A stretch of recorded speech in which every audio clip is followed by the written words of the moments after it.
Welcome to my off-grid adventures. I'm Frank, and it is another beautiful day here in Michigan. It's a spring-like day. It's actually mid-February, but we're having 50-degree weather and beautiful sunshine. So this is a great day to join me here in my off-grid property. And especially if you've ever wondered how these deck dollies function, how they are assembled, and how they work, this is the video for you. I'm going to show you step by step how this was installed, and the directions that come with it are a bit lacking. So I think if you're going to purchase this is a video you might want to save and go back to for when it arrives so that you can follow the steps and avoid making some of the mistakes that could be easily made if you don't have a magnifying glass and a bit of creativity with this manual.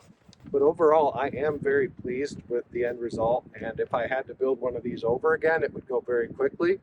This took me close to an hour and a half, which is a shame because it's really not that complex of a device. But maybe you could do this in a half hour if you follow the steps that are outlined in this video.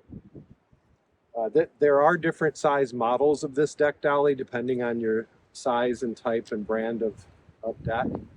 This is the 60D Auto Connect John Deere deck that I have on my 3033R John Deere tractor.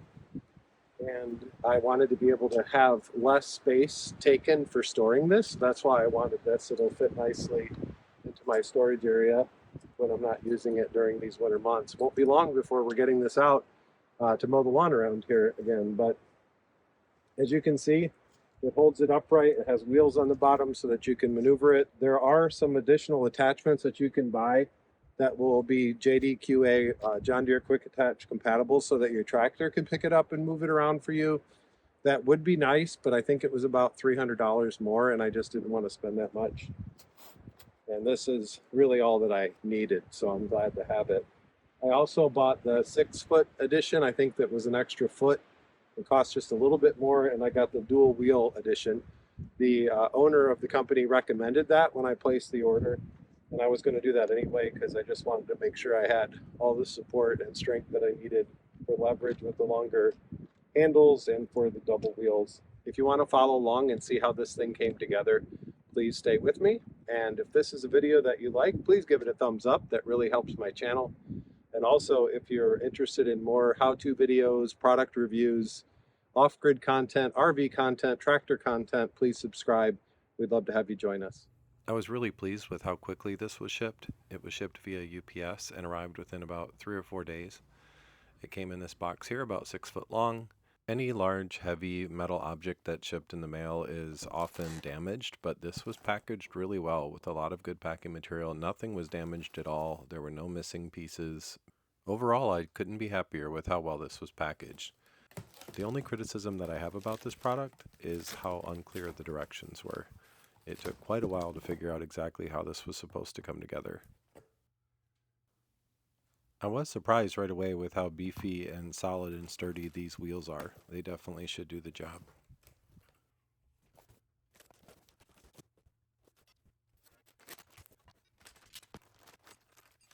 Because I ordered the dual wheels, it came with a second set of instructions, which you definitely want to look at both of these instructions manuals before you start, because you'll actually use a different set of steps when it comes to the wheel installation.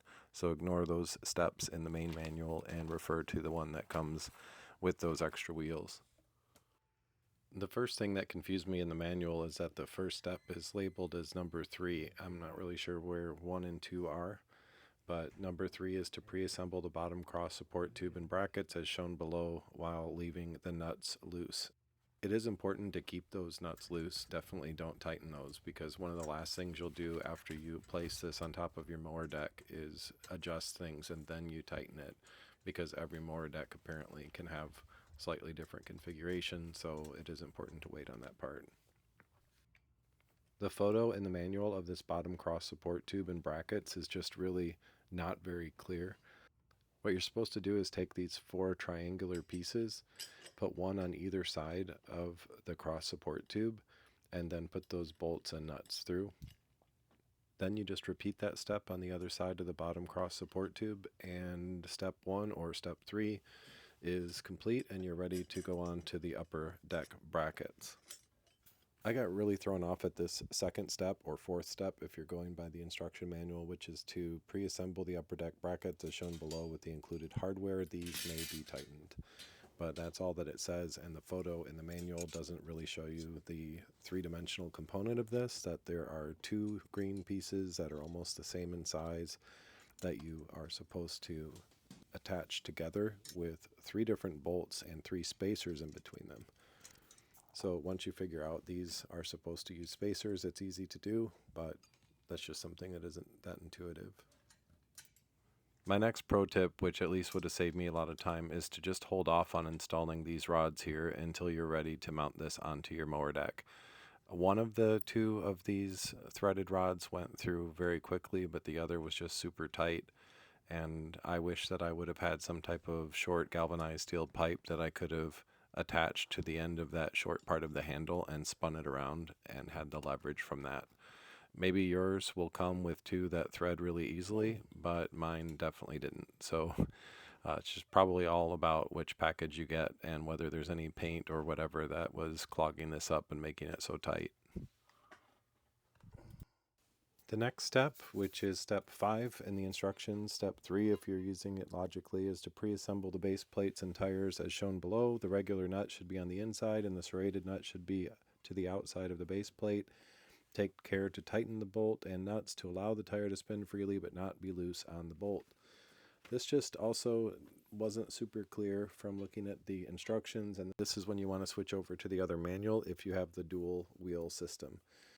With this dual wheel system, I found it best to put the threaded rod through the hole first, and then put those serrated nuts up right against the metal on either side, and then put the wheels on both sides of this. That was definitely the easiest way that I could find to do this. Step 6 in the manual is to tap the warm end caps carefully into uprights as shown below. Caps can be fragile when cold, see below. Basically, you're just looking at the end of this hockey stick looking thing and pushing in a plastic cap to make that a softer edge. It wasn't super easy to get in. I think that might be why they say to warm them up, but it did work after forcing it a little. Step 7 is to assemble the bottom cross support tube and brackets as shown below and hand tighten these. This was fairly straightforward. Once again, I found another step here to be really confusing. Step 8 is the base plate may be tightened when assembled as shown below, and that's referring to the base with the wheels and the support at the bottom, but it just wasn't very clear from the wording or from the photos. The best tip that I can give here is just to make sure that your wheels are on the bottom and that the angle of the handle is also going towards the floor at the same time. That's how this should be set up. And then it just screws into the same 3 holes that are at the bottom of those handles. I think that step 9 had to be the most complex and time-consuming thing for me to figure out in this whole process. It says install the brackets as shown below. Depending on how your deck is set up, you may have to install the brackets on the inside or outside of the uprights. Leave these bolts loose at this time. And the photos just really weren't easy to see. I took my glasses off, tried to zoom in and see as much as I could, but it just was so difficult to figure out. So maybe you can just see from this video how this is supposed to go together. The first metal piece gets bolted through with one bolt at the bottom, and then you put a spacer in through the larger hole of the second metal piece, and you screw that in above it, and the hole at the top of that second piece is what the quick pin goes through. Since this was by far the most frustrating part of this entire process, I'll just show you on the other side one more time how this goes together.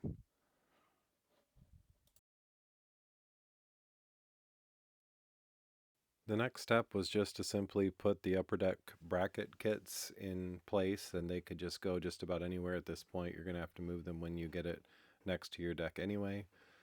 These are just secured to that handle with the 2 quick pins on each side. Really straightforward. Just make sure the bottom hook of that bracket is facing toward the wheels. The last step before attaching this to the mower deck was to put this protective trim around the inside of that hook so that it just protects the mower deck itself. What I did was cut this into 3 parts for each of the 4 metal pieces, and that seemed to help it get into place a little bit. I do wish there was a little bit more of this material because it didn't completely cover all of the metal like I hoped it would.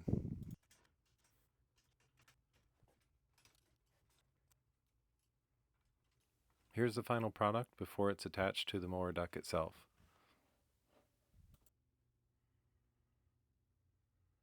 Alright, it's time to take this out and put it onto the mower deck.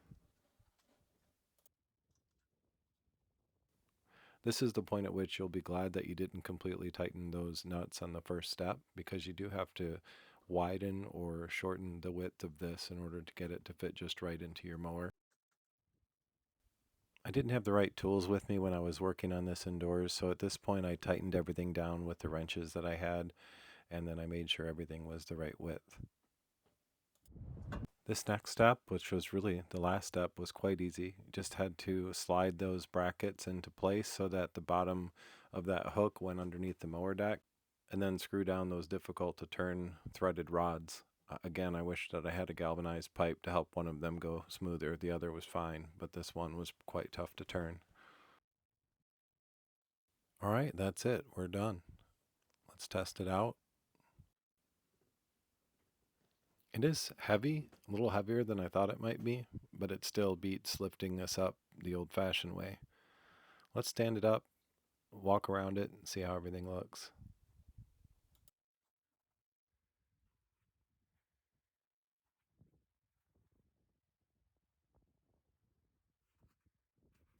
Here you see how those brackets hold that top of the mower deck together really tight, very secure.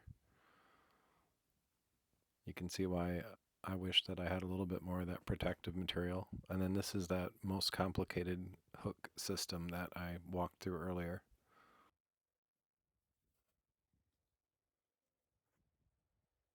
That pretty much wraps up this assembly and installation of this deck dolly. I hope you enjoyed the video. Thanks again for watching. Please give it a thumbs up if you liked it and subscribe for more content like this. And we'll see you next time.